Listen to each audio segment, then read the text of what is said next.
Welcome back to beta squirrel. ഇനി നമുക്ക് PHPയിൽ for loop എങ്ങനെയാണ് ഉപയോഗിക്കുന്നത് നോക്കാം. നമുക്ക് 5ന്റെ ഗുണനപ്പട്ടിക പ്രിന്റ് ചെയ്യണം. അപ്പോൾ അത് എങ്ങനെയാണ്? നമുക്ക് 10 വരെ ആ ഒരു സംഖ്യ നമ്മൾ 5, 10 വരെ 1 മുതൽ 10 വരെ മൾട്ടിപ്ലൈ ചെയ്ത് കാണിക്കണം അല്ലേ? അപ്പോൾ അതെങ്ങനെയാണ് ഫോർ ലൂപ്പ് ഉപയോഗിച്ച് എങ്ങനെയാണ് ചെയ്യാൻ നോക്കാം. അപ്പോൾ നമ്മൾ ഏത് സംഖ്യേൻ്റെ ഗുണനപ്പട്ടികയാണ് പ്രിന്റ് ചെയ്യാൻ ഉദ്ദേശിക്കുന്നത്? 5ൻ്റെയാണ്. അപ്പോൾ അതൊരു വേരിയബിളിൽ സ്റ്റോർ ചെയ്യാം. അതിനുശേഷം ജസ്റ്റ് ഒരു ഇൻഫർമേഷൻ പ്രിന്റ് ചെയ്യാം. എക്കോ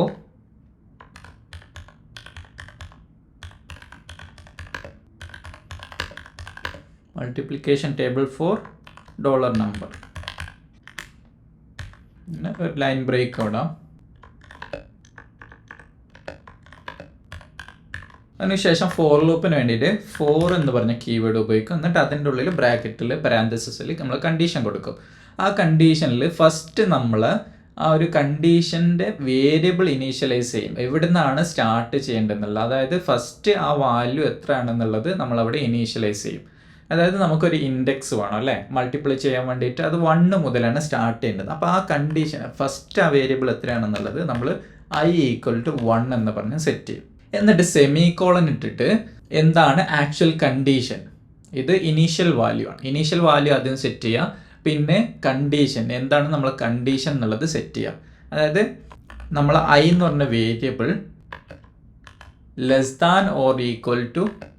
10, അതായത് 10ഓ 10ന് താഴെയോ ആവുന്നത് വരെ, ഫസ്റ്റ് 1 ആണ്, 10ഓ അതിന് താഴെയോ ആവുന്നത് വരെ എക്സിക്യൂട്ട് ചെയ്യണം എന്നാണ്. എന്നിട്ട് സെമികോളൻ ഇട്ടിട്ട് ഈ വേരിയബിൾ ചേഞ്ച് ചെയ്യണം. ഈ വേരിയബിൾ നമ്മൾ വൈൽ ലൂപ്പിലാകുമ്പോൾ വൈൽ ലൂപ്പിൻ്റെ ബോഡീൻ്റെ ഉള്ളിൽ ചേഞ്ച് ചെയ്തിരുന്നല്ലോ, അതേപോലെ നമുക്ക് ഓരോ എക്സിക്യൂഷൻ കഴിയുമ്പോഴും ഈ വേരിയബിൾ ചേഞ്ച് ചെയ്യേണ്ടത് എങ്ങനെയാണെന്നുള്ളതാണ് അടുത്ത കണ്ടീഷൻ കൊടുക്കേണ്ടത്, അടുത്ത സ്റ്റേറ്റ്മെൻറ്റ് കൊടുക്കേണ്ടത്. അപ്പോൾ ഇവിടെ i++, ഓരോ എക്സിക്യൂഷൻ കഴിയുമ്പോൾ i1 ഇൻക്രിമെൻറ്റ് ചെയ്യണം എന്നാണ് ഇവിടെ നമ്മൾ പറയുന്നത്.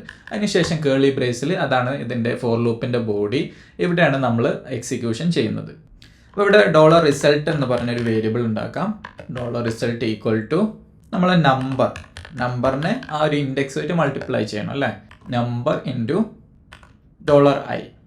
അപ്പോൾ ആദ്യം എക്സിക്യൂട്ട് ചെയ്യുമ്പോൾ i എന്ന് പറയുന്നത് 1 ആണ്. അപ്പോൾ 5 × 1 5. അപ്പോൾ ഈ കണ്ടീഷൻ സാറ്റിസ്ഫൈ ആയി, 10നേക്കാൾ ചെറുതാണ്. അപ്പോൾ ഇത് പ്രിന്റ് ചെയ്യും, ഈ ഒരു ബ്ലോക്കിൻ്റെ ഉള്ളിൽ കയറും. എന്നിട്ട് i++, i1 ഇൻക്രിമെൻറ്റ് ചെയ്യും. അപ്പോൾ പിന്നെ i2 ആവും, അടുത്ത ബ്ലോക്കിൽ കയറും. അങ്ങനെയാണ് പോകുന്നത് ഈ i കണ്ടീഷൻ <= 10 ആവുന്നത് വരെ. ഇനി നമുക്കത് എക്കോ ചെയ്യാം. നമ്മൾ റിസൾട്ട് എക്കോ ചെയ്യണം. എക്കോ i × x ആണ് അവിടെ പ്രിന്റ് ചെയ്യാൻ ഉപയോഗിച്ചത്, നമ്പർ.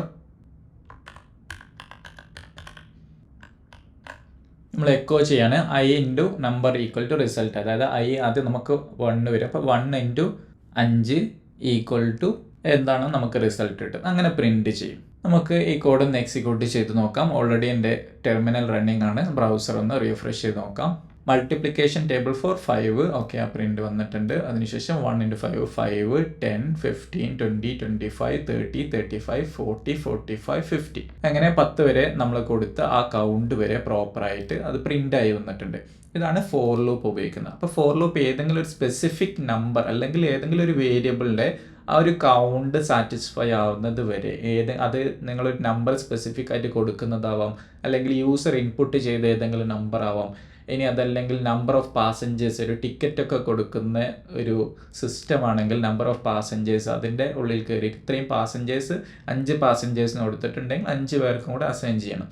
അപ്പോൾ അങ്ങനെയുള്ള എന്തെങ്കിലുമൊക്കെ സിറ്റുവേഷനിലാണ് നമ്മൾ ഫോർ ലൂപ്പ് ഉപയോഗിക്കുന്നത്.